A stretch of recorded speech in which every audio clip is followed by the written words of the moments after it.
Prepárate para disfrutar este episodio. Ponte los audífonos, apaga la luz y cierra los ojos. Les damos la bienvenida a un nuevo relato de Reflejos Inciertos. Yo soy Rodrigo Rivero y hoy abrimos un archivo que nos transporta a los años 70 en el occidente de México. Una época en donde las ciudades de provincia parecían ajenas a los grandes casos que asolaban la capital. Pero fue precisamente en una de estas ciudades, Tepic, la tranquila capital de Nayarit, donde un nombre comenzó a repetirse en periódicos, rumores de vecindad y conversaciones familiares. Este es el expediente del vampiro de Nayarit.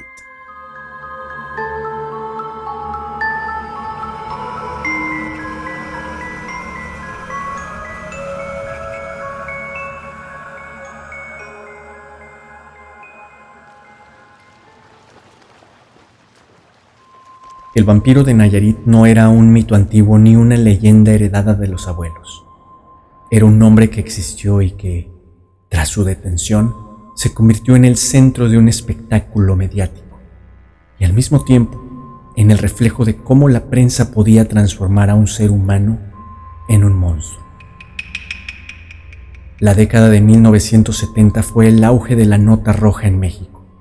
Revistas como Alarma o Alerta dominaban los puestos de periódicos. Sus portadas eran inconfundibles, tipografía enorme, imágenes de operativos policíacos, escenas de crímenes reproducidas con dramatismo. El crimen se narraba como espectáculo.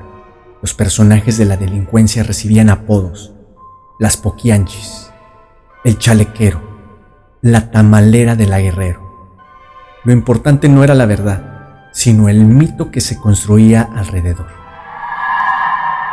En ese contexto, cualquier caso con tintes extraños podía convertirse en una leyenda, y Tepic, con su ritmo de ciudad pequeña, se volvió escenario de uno de esos relatos. A mediados de los 70 comenzaron a registrarse ataques nocturnos contra mujeres jóvenes. Las autoridades recibieron reportes de personas heridas de forma poco común, con marcas que la prensa interpretó como algo más allá de un robo. La primera víctima alcanzó a contar que su agresor tenía la mirada extraviada, que parecía actuar fuera de sí. Con los meses se sumaron más casos similares. La prensa unió los puntos y bautizó a aquel agresor con un nombre que sonaba a leyenda oscura: el vampiro de Nayarit. La noticia corrió como pólvora, pero fueron los rumores de la calle los que incendieron el miedo. En las vecindades, las madres repetían advertencias: no camines sola de noche porque el vampiro anda suelto. En los mercados, en las calles, en la plaza, la conversación se llenaba de versiones que cada vez eran más inquietantes. El agresor bebía el elixir rojo de sus víctimas, que practicaba rituales, que se escondía en los panteones. Decían que se aparecía cerca del Panteón Hidalgo, que salía tarde, con los ojos bien abiertos como si nunca durmiera. Nosotras nos recogíamos temprano, porque se decía que podía salir de cualquier esquina. El miedo lo transformó en un ente. Ya no era un hombre, era una sombra que caminaba entre lo humano y lo inexplicable. Yo no lo vi, pero una vez encontré a una muchacha tirada, muy pálida. Todos dijimos: fue el vampiro, y desde entonces a mis hijas no las dejaba salir de noche. En 1977 la policía anunció la detención de un sospechoso, Francisco Guerrero, hombre de 30 años, sin trabajo fijo y con un historial de comportamiento errático. La noticia ocupó portadas de inmediato. Cayó el vampiro. El personaje que mantenía en zozobra a Tepic había sido arrestado. Los vecinos celebraban la captura, pero temían que su maldad no pudiera ser contenida en la cárcel. Las fotografías lo mostraban desaliñado, esposado, con la mirada perdida. Los reporteros lo describían como alguien poseído, incapaz de dar respuestas coherentes. Durante los interrogatorios hablaba de voces y aseguraba que necesitaba beber de ese preciado elixir humano para no vivir. Una frase que, repetida en titulares, terminó de consolidar la leyenda. El juicio de Francisco Guerrero se convirtió en un espectáculo. Los reporteros llenaban la sala atentos a cada palabra. Los vecinos, que apenas conocían los pasillos de los tribunales, asistían como si se tratara de una función pública. ¿Reconoce usted haber atacado a las mujeres mencionadas? No eran mujeres, eran sombras. Sombras que me seguían.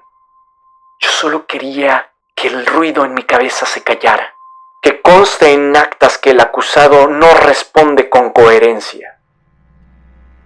El debate giraba entre declararlo culpable o trasladarlo a un hospital psiquiátrico.